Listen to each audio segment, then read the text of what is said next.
Thank you so much for joining us today for the middle school dyslexia journey. I'm with Lexplore, and Lexplore is hosting today's webinar.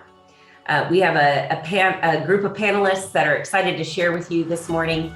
But before we get started, I want to just go over a couple of housekeeping items and then go ahead and introduce our panelists and get going. So today's webinar is being recorded.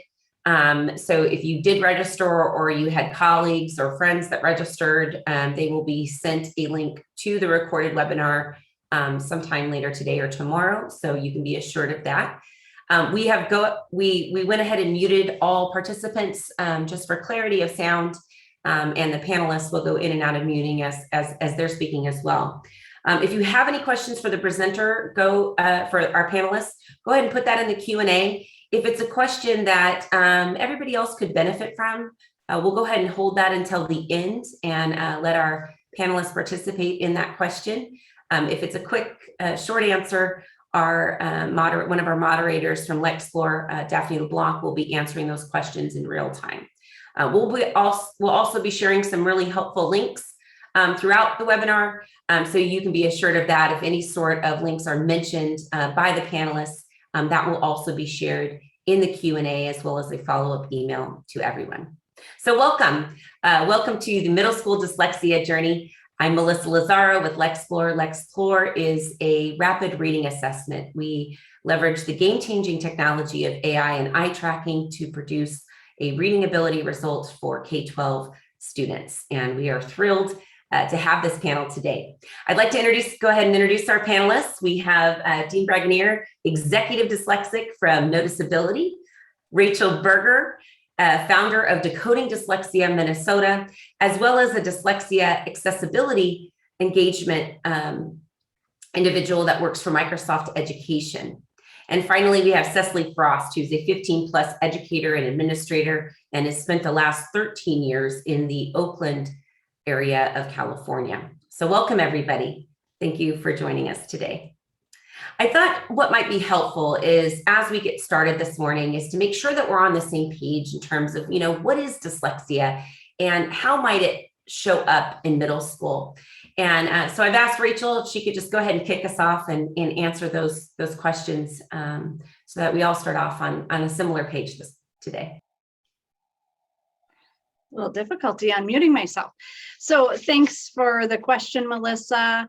Dyslexia manifests itself in a couple of different ways, but first and foremost, dyslexia is a neurological or neurodiverse condition in which an individual struggles lifelong with a variety of different tasks. It most often shows up in school children because our educational environments weren't designed with their needs in mind. And so how that shows up typically on an elementary school level would be struggles with reading or slow and very labored reading despite effective classroom instruction, struggles with spelling, and with writing, and sometimes math as well.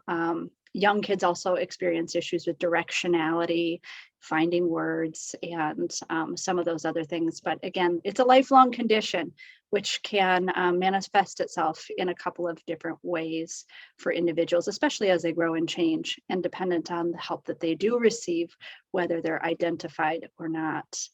So those are just some of the things. I think, would you remind me, did you also ask how does it show up in middle school?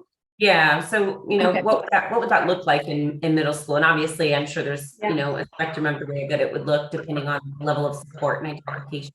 Right. So sometimes individuals with dyslexia can get through elementary school and kind of fly under the radar and not be identified or brought in for an assessment or diagnosis. And so how it shows up in middle school, because at that point, there's a significant increase in what we're asking students in terms of, and given that dyslexia is a language-based learning disability, that's where in middle school things start to break down. So again, the reading, because we're reading multi-syllabic words and having to comprehend at a higher level. So we're going to have struggles with reading.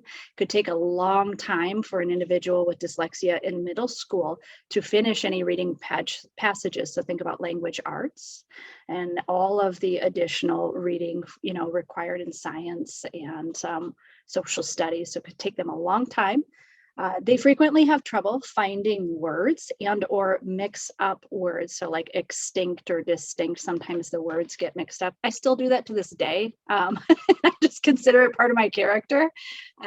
Writing is another area where in middle school, that's going to start to break down for an individual with dyslexia, because we're simply requiring more of it by the time a student reaches middle school. So it'll break down in the spelling, where it's like, okay, they might have had struggles with spelling in elementary school, but now we're spelling bigger words, right? And so now there's going to be a lot more struggles with spelling, and also those things that they were doing earlier aren't disappearing. Grammar, the organization of their thoughts simply to write a passage. And so all of these things are going to be slower, going to be more labor intensive, and the output's going to be different than it would be, say, versus their neurotypical peers. And then the last thing that I kind of wanted to touch on in middle school, and where things really kind of start to break down for some students with dyslexia, especially if they weren't identified previously, is the struggle to fit in, and the self-esteem really starts to impact them. And I know that's something that Dean has a whole lot more to say on that. So that's my yeah. I was thinking about, Dean, and just the work that you do at NoticeAbility, and if you could share with us, perhaps, what are some of the impacts or implications of not addressing dyslexia specifically in middle school?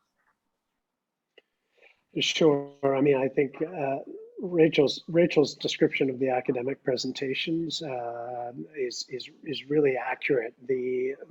For me and my work in particular, based on my life experiences, identifying the psychological and the behavioral impact, the manifestation of either being diagnosed and struggling, or being undiagnosed and struggling even more so. I think that Rachel touched on it. Self-esteem is probably the most fundamentally impacted aspect of the dyslexic character. And without that critical foundation, the different behavioral manifestations run the spectrum. We see statistically a much higher rate of drug and alcohol abuse and experimentation among students with dyslexia. Some say upwards of 60% of children, meaning adolescents involved in drugs and alcohol, have dyslexia or a form of learning disability. I think the lack of identity, meaning that one is feeling as if they are exceptional in a negative way, forces them to gravitate towards perhaps peer groups that may offer a lower threshold to entry, right?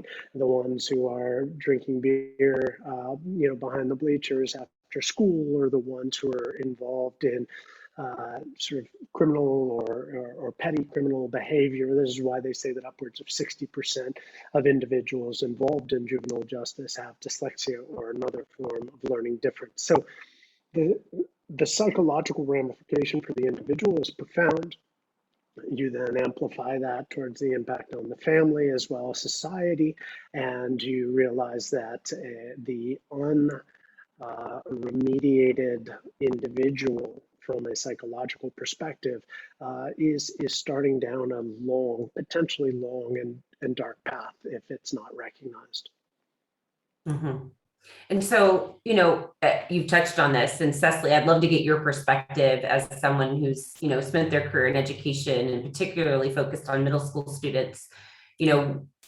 Why is this such a critical age to universally screen for dyslexia? I mean, I think Dean's kind of answered that question on the back end, but from your perspective, why has your school made an initiative to universally screen for dyslexia and reading difficulty? Thank you, Melissa. in addition to what Rachel and Dean have focused on, discussing the the increase in students' self-awareness, right? And what we ask of students, I'd like to talk about the timing of all of this, right? So we're receiving students from elementary school where they have, close to 6 years of prep time. And we're sending students to high school where they have 4 years of, prep time to get them ready for college and beyond. And so in middle school, we only have 3 years. And we're talking about how this is the most important time and the crucial time for students to, be equipped with the tools that they need so that they're comfortable with reading and they have a sense of understanding and, they're ready to be successful learners. And we have the least amount of time. And so I think this is a universal challenge for middle school educators, is that we have an urgency, right, to get this work done. And at Baytech, we've been using Lexplore for 1 year. This is our second year of implementing the diagnostic tool. And it's really amazing, because whereas we might have used other tools before and had to wait for data to be analyzed, Lexplore provides that urgent data analysis that we need in order to equip our staff with the necessary information so that we can tailor a program for our students immediately. And at Baytech, we do that. We've been able to implement that within the first couple of weeks of this year. So I'm hearing you right. So you're using Lexplore to get a quick pulse on students as they enter school at whatever grade level. And then what are you doing with the data from there? Like, how are you using that in terms of working with maybe, outside of ELA, or even with your reading specialists? What is the work that then you begin based on the data that you receive? Right. So our students who show signs that maybe they're below grade level with our school assessments and diagnostic, we then have them experience the Lexplore testing, which provides the immediate data for us. And from there, we have our students in a reading advancement class, who the class is taught by a reading specialist. And as I said before, we don't have to wait to provide the immediate support for our students and give them the necessary skills that they would need in order to begin to have that comfortability with reading. In addition, we have a focus on learning at Baytech in general. We start our day with a reading period. Rachel, I don't know if you, or Melissa, I don't know if you want me to talk about that quite yet, but I'm more than happy to. Okay, yeah. So with our focus on literacy, some of our students actually are on their third book already, with just a short amount of time, 20 minutes in the morning, every single morning. All of the middle school students start with me and their teachers in the cafeteria, and we all stop, drop, and read. We started out with the same book, and for some of our students, it was a little difficult for them, but we're all in it together. And so we have a unified front for all of our students to see that there is a focus on learning in the morning. As soon as we get here, it's a mind reset, if you will, with a focus on our day, which is to learn and to read. So some of our students are at different levels. Maybe they're at different books right now. We're all reading the same book. So even if you start with the very first book, you go to the next book, we're all reading together so that we can have discussions. And I've encouraged discussions. I've encouraged our students to come up and take the microphone and actually talk about what they've read. And it's very well received by all of the middle school community. Yeah, it's outstanding. Thanks so much for sharing that, Cesley. And I think in just transitioning from her personal experience to your personal experience, Rachel and Dean, whoever wants to go first, I think it might be insightful to know for everybody in the audience of what it feels like to be a middle schooler with dyslexia, right? I'm sure it wasn't too terribly long ago for you guys. And yet I think it's really driven your passion and what you do as a career, right? And Dean, you know, the nonprofit that you started as well, and Rachel, you too. So if you don't mind sharing a little bit about what that might have felt like as a middle school student, just provide some perspective and voice. Sure, I'll start out. For me, it was different than my siblings. And I grew up in a household where there were 5, and my brothers were kind of always the front runners. So everybody knew my brothers. And it was more from a behavioral perspective when they say, oh, yes, you're one of, you know, you're one of those, a member of that family, right? So at any rate, it's really interesting because there is a difference between how my brothers experienced it and how I experienced it. So I do want to kind of mention the difference. You know, this at middle school was the point at which my brothers went from being, and probably slightly before that, eager, happy, hopeful learners to learners or students who became anxious, faked sickness all the time so they didn't have to go to school, and started trending into that behavioral area. So behavior then becomes a lens at which within our educational environments, it's looked at as, you know, your behavior is the cause versus the symptom of something unmet. And so I want to, you know, kind of share both their lens and perspective and then mine, because we were very distinctly different, but yet at the same rate, it was dyslexia in both cases. So they were misbehaving, and behavior was looked at as that, you know, again, the cause, not the symptom. For me, I was more quiet and retreated within myself at that point. I found crafty little ways to not participate in things that I didn't want to participate in. You know, I mean, I'm sure Cesley can relate to this. I went to the bathroom a lot. I found reasons to go to the office a bit and call my mom, or you know, just kind of found reasons to roam about the hallway or otherwise. So I wasn't naughty, but what then became the lens that I was looked at through within school was, yeah, you know, I think she's just got a lot emotionally going on. Well, her family went through a divorce. And so it started to be that my behavior was, while it wasn't awful, but it was a different, you know, it was experienced differently. And again, it was that behavior was the cause, not the symptom to something bigger going on.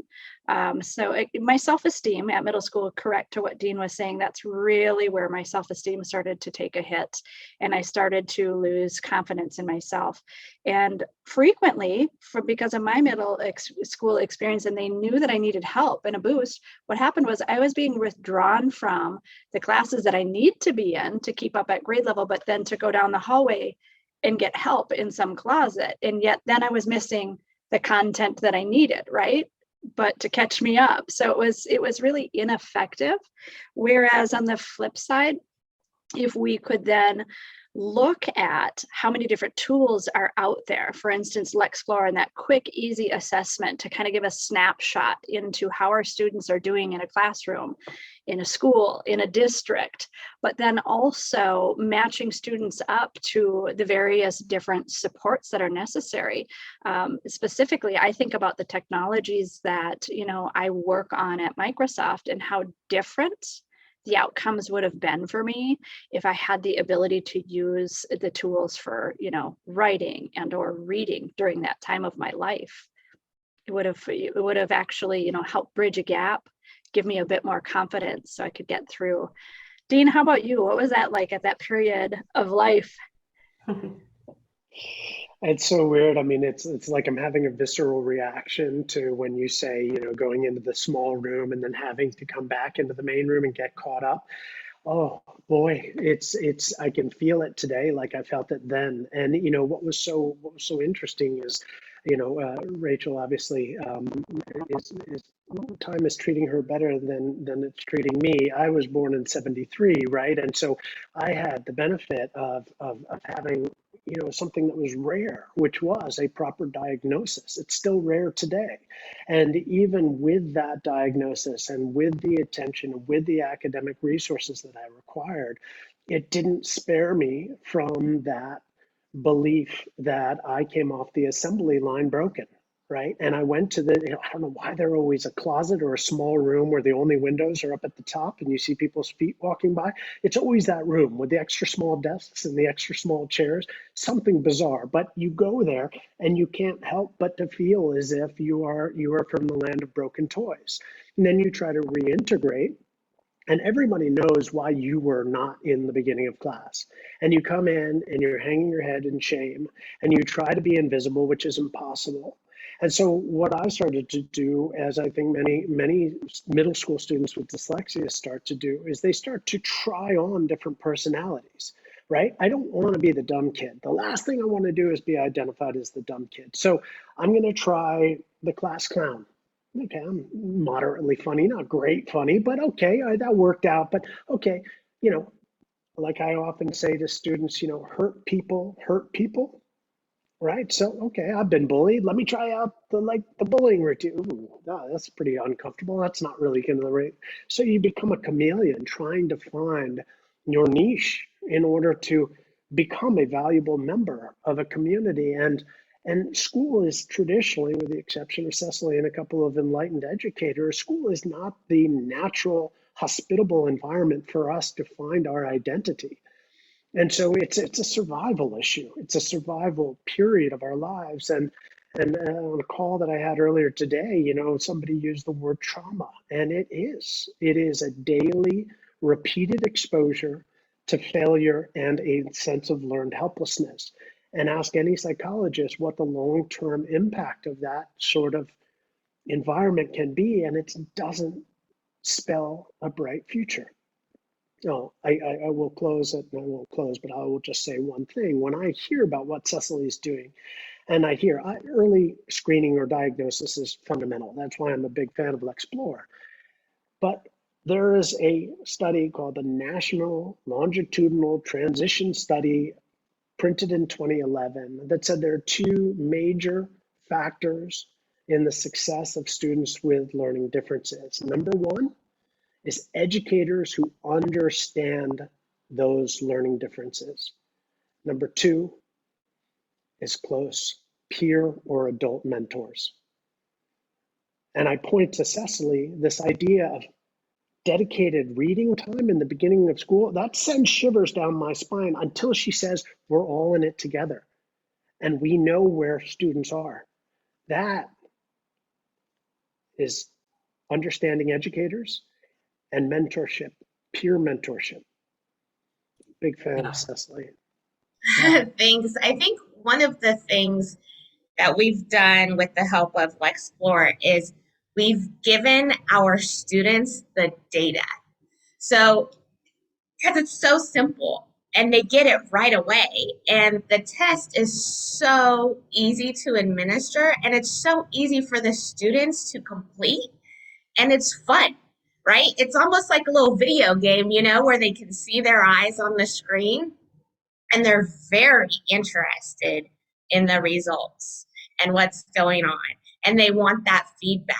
And one of the things that I did during COVID, a lot of people talk about COVID challenges, and I was new to Baytech last year, and my superintendent presented the Lexplore program to me, and he says, well, Ms. Frost, I don't even know how we're going to do it. We are not allowed to meet with kids, and we might not be able to open in person.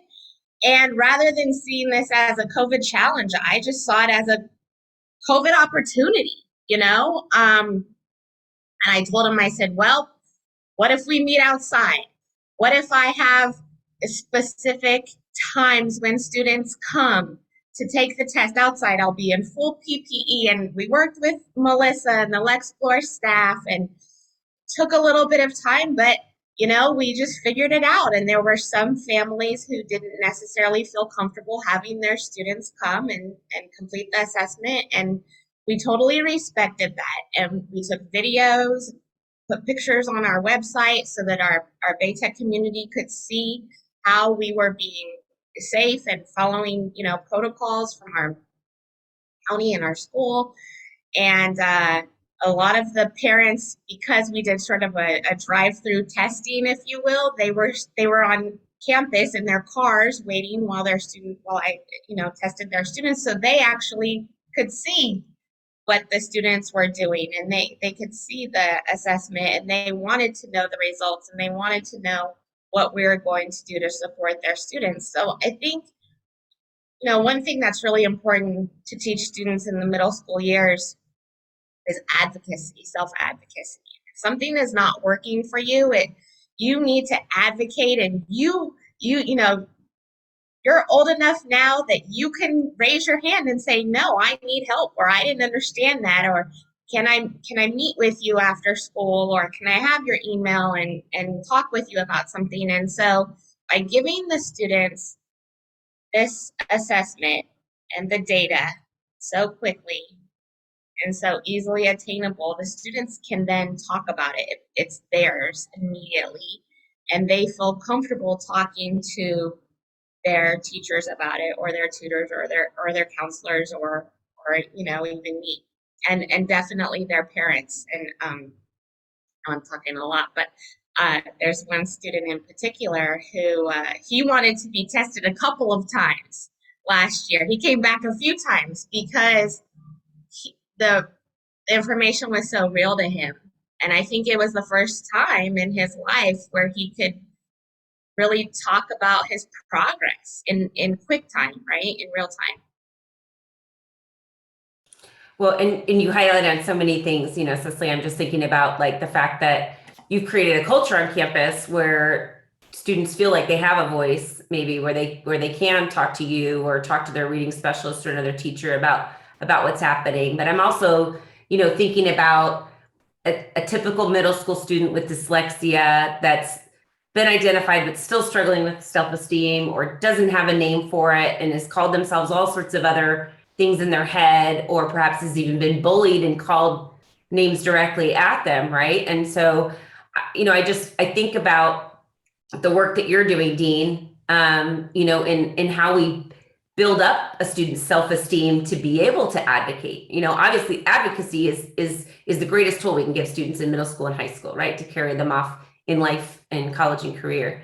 But that's why I think the work that the Dean is doing is so important in terms of capitalizing on the strengths and success and the uniqueness of how the dyslexic brain works, and how to leverage that as a person, as a young individual. I want to talk with Rachel really quick too about why states have enacted certain dyslexia laws.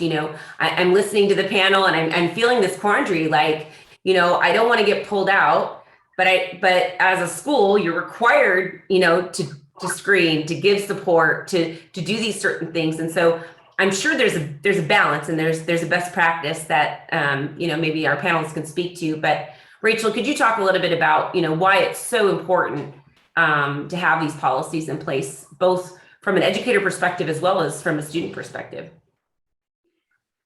Yeah, and just a wee bit of background history for those that are joining us for the first time today, and just learning about some of the things we're talking about. So as a director of Minnesota's Decoding Dyslexia Minnesota, that's one state in part of a larger movement that is in the United States and Canada.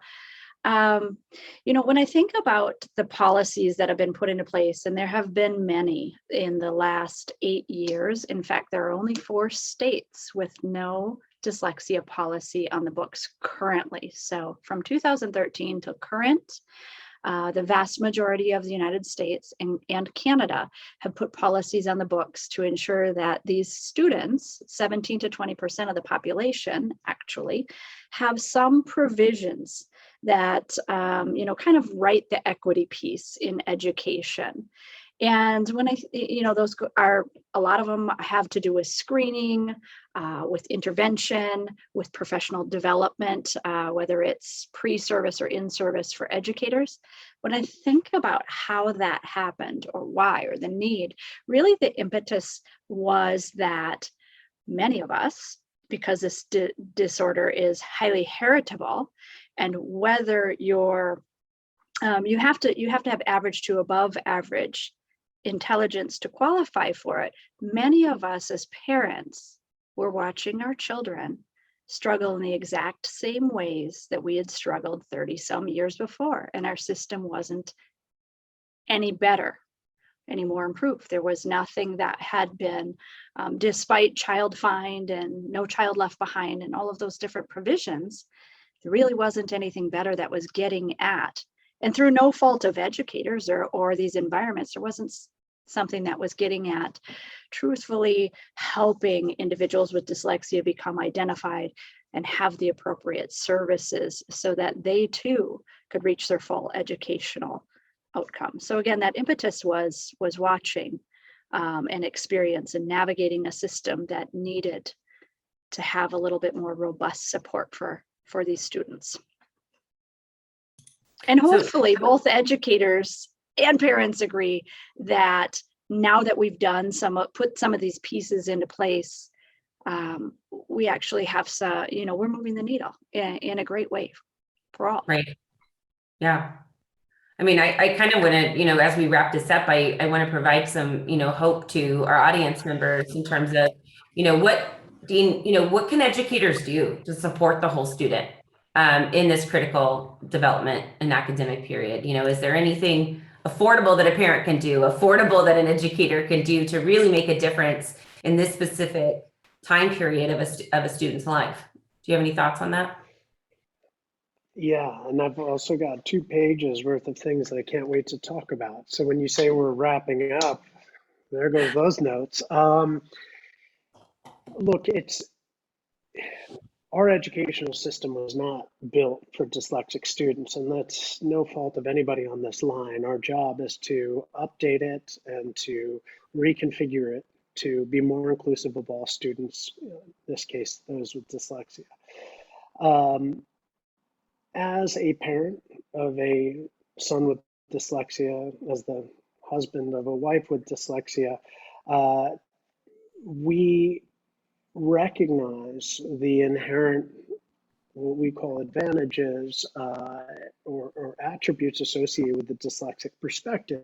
And when you're in a classroom that is predominantly text-based, it's not necessarily most conducive to recognizing some of the inherent benefits associated with dyslexia. However, there is a lot of neuroscientific work being drawing sort of a portfolio of what these assets look like. So we don't have time to go into all of those. I do encourage a Google search of dyslexic advantages, and it will be surprising. But as a parent or as a teacher, I think the primary message is this. Every child, I believe, wants to succeed. Every child desperately requires and strives for the positive affirmation that we as adults have at our disposal. So the challenge is not for them, the challenge is for us.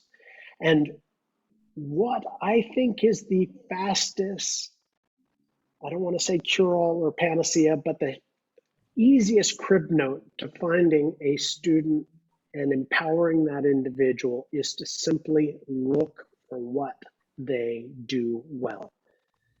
As my wife says, find out where they lose time. Whatever that is, and I'm not talking about video games and the things that middle school students want to lose time in. I'm talking about the sport activity or the artistic endeavor or the fascinating interest they may have in taking apart your lawnmower every season, right? And putting it back together, hopefully. When you start to see these things as areas where their passion and their interest is genuinely engaged, they are handing to you the answer key to what will remediate that malignant self-esteem. And so, yes, it's a shameless plug for my organization's name, but if we notice ability, we see no disability. The challenge, the onus is on us as adults, because I can almost guarantee you, you will never find a child who does not have a passion or talent. It just requires some time and then the articulation of what you observe to that child. They are ravenous. They will respond to your recognition, and they will bolster a seedling, but they will start to bolster trust in you as an adult mentor, parent, teacher, doesn't matter. Costs nothing to you, costs a little bit of time and attention, and that is how you're going to engage these kids. And if you really find it, watch out, because chances are we'll all be working for them someday. Trust me. Absolutely. Right. Any closing thoughts, Rachel, Cesley, before we jump into the Q&A? We do have some really great questions that I want to make sure we answer live. Some of them have already been answered offline. Any closing thoughts? Anything that you would like to say? Hey, if you're an educator out there, here's the formula for success for a student with dyslexia, or maybe there's not a formula. You know, it's the case-by-case basis, right? Because we're all individuals and unique learners. I just want to welcome educators and parents to continue to be curious about dyslexia and to continue to learn more, like Dean's nonprofit NoticeAbility. Lexplore has good information on dyslexia. So do the multiple chapters of Decoding Dyslexia or your local IDA. There are a multitude of resources out there at your fingertips. A lot of them have free opportunities for learning. And so I would just welcome people to continue to be curious and learn more about how best they can be impactful in dyslexia, in building their awareness on dyslexia and or helping students who have it. So one thing I've noticed that in some really successful approaches with middle school students, or even, I mean, every age group really, and this kind of speaks to the work that you do at Microsoft Education, but just normalizing assistive technology, giving everyone access to audiobooks, everyone access to Grammarly. Now one silver lining of COVID is pretty much everybody has a one-to-one device, right? Right. So what do you think about that? I mean, that?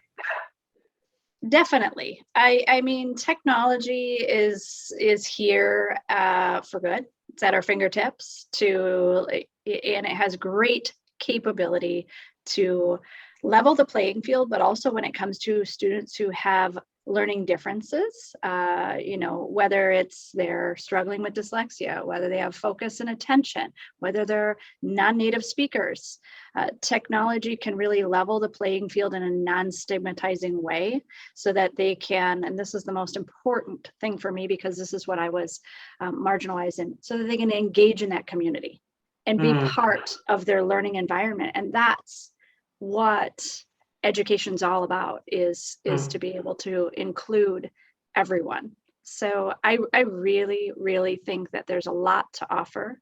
I shouldn't say I think that, I know that because I use it every day when it comes to the assistive technology pieces. Now, is it meant to take place of instruction? No.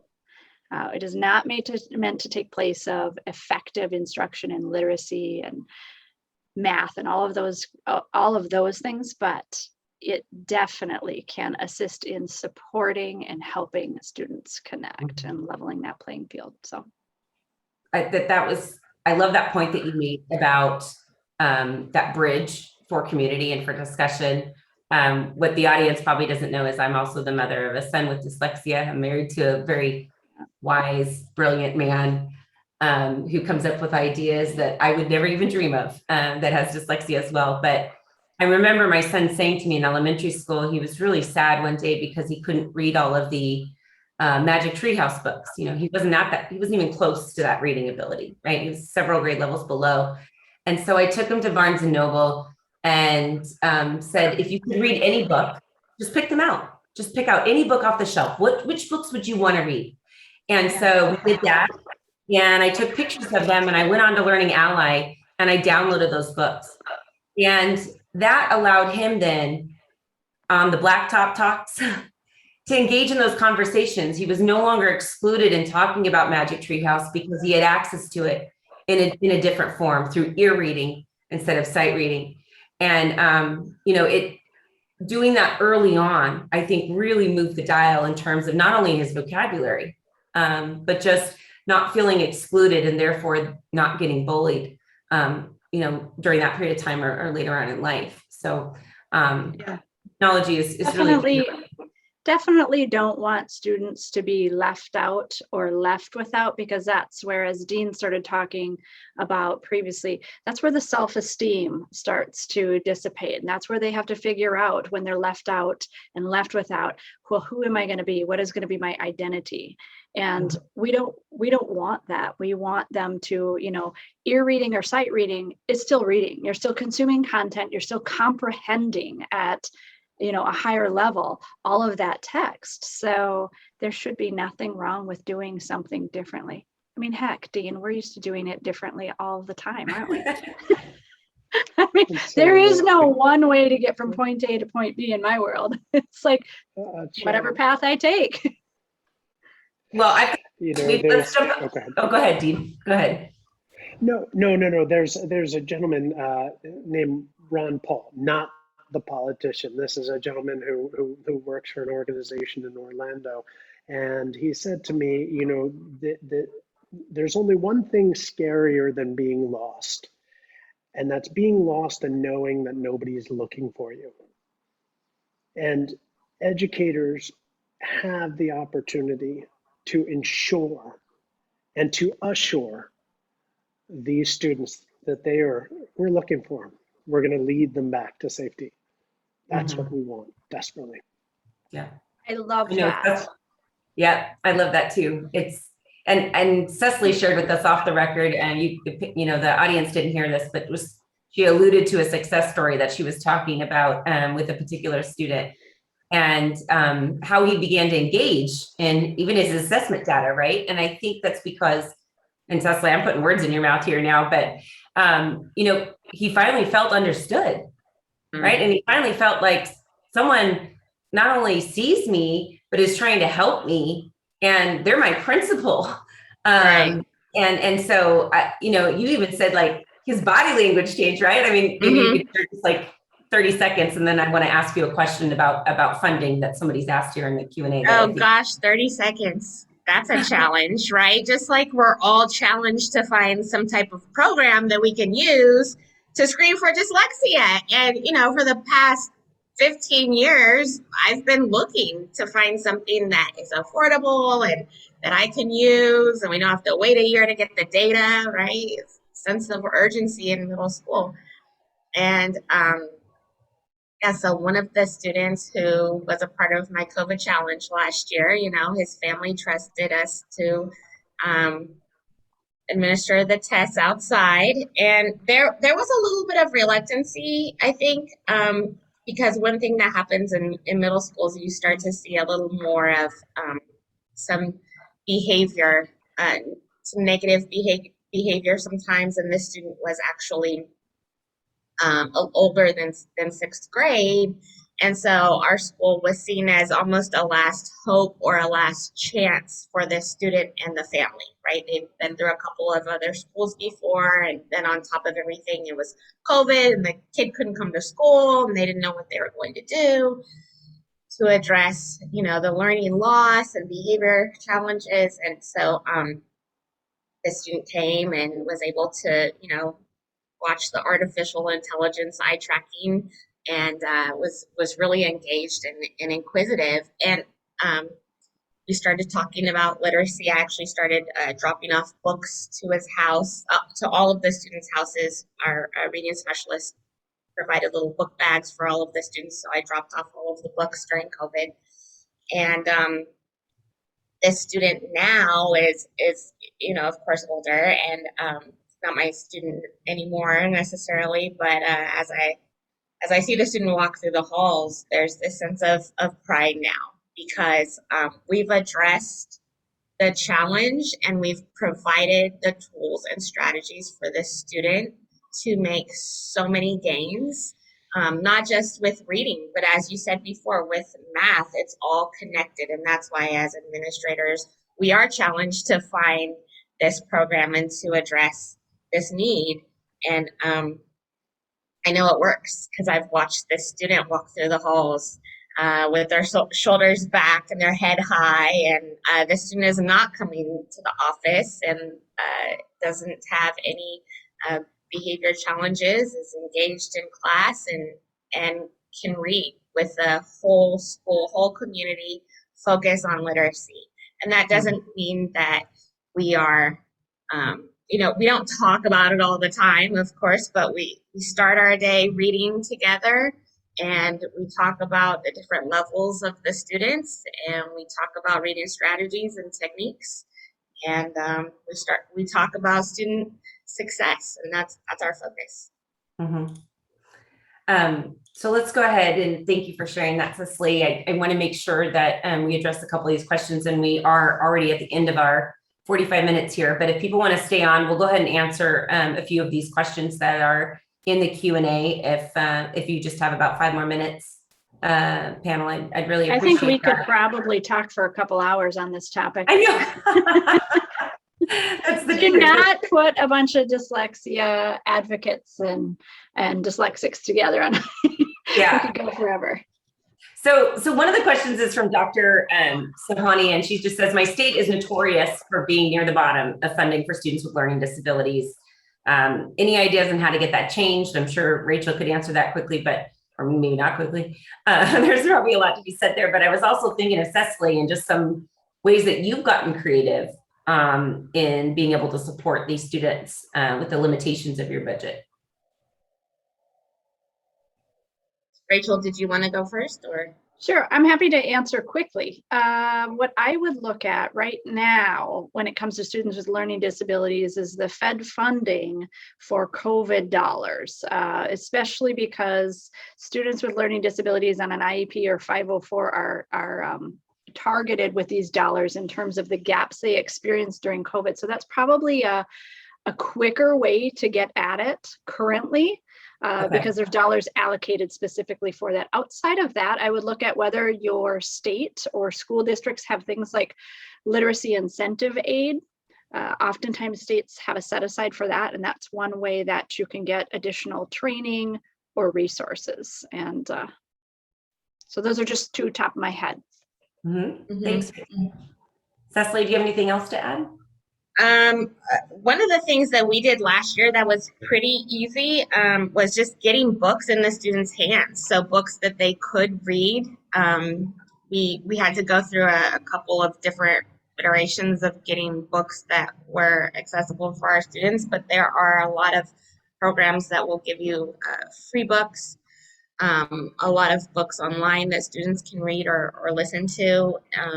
Even though we were limited with Zoom school last year, online learning, we still had a focus on literacy with the morning reading period. So as much as you can, manipulate the bell schedule to include some type of literacy focus or check-in, book talks, all of, different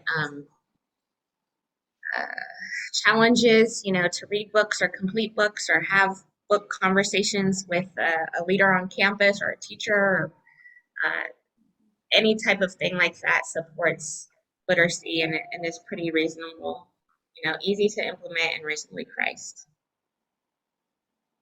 One of the final questions, some of these have been answered overlapping in our discussion. And so one question was, why don't school districts create pathways for middle school and high school students with learning differences like dyslexia so that instruction meets their needs, similar to newcomer pathways? Have you, in the work that you've done, Dean, Rachel, conferences that you've attended, Cesley, have you seen schools create models of success like this?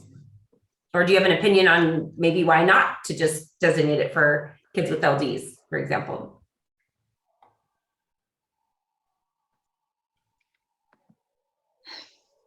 Dean, Rachel, anybody want to answer that? I'm fearful that I might sound critical or biased, but I think when it comes to educational environments, there's only a limited amount of staff time and bandwidth. Yet at the same rate, they have to balance IEP 504 needs and kind of creating something individualized. But I think what it comes down to is funding and the actual bandwidth they have with staff and within the limits of a school day. So that can be a really difficult thing to balance. I don't know of anyone that's, outside of a private dyslexia school, I don't know of anyone that's got that part figured out, unfortunately. But I'm limited to my geographical region, and I am not an educator. So maybe Cesley knows some people that are doing that really well. No, I don't. And I think that one thing that we've done at our school is there's, like I've been saying, there's a sense of urgency and a sense of building community and inclusion for all students. And so, with the focus on literacy in the morning and throughout our day, and we're all together, I think, especially for the middle school years, that helps to, create a sense of pride and team, and not to isolate any students, which is also really important, especially for these years.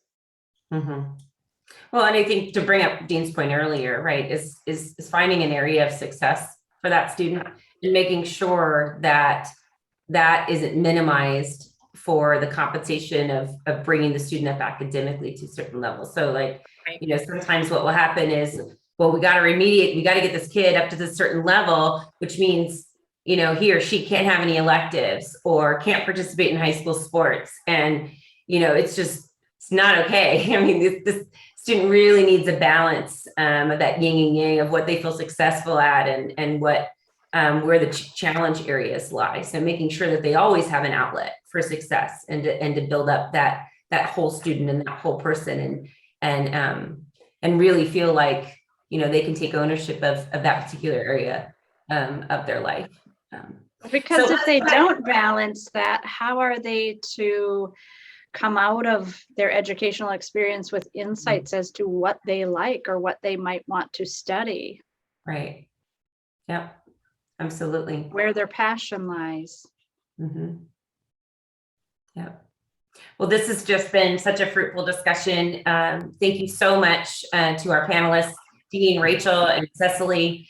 There's a couple other questions that we'll go ahead and answer offline, but I just appreciate your time so much today, and just the cause that we're all working towards, which is getting all students to feel successful and motivated to learn, and in this critical space of development as they prepare for life and beyond. So thank you so much for joining us today. This last slide has all of our contact information. Feel free to reach out, and we will be sending you a link if you registered for the webinar that will be sent out to you in the next 48 hours. So thank you so much. Have a beautiful day, and join us again soon.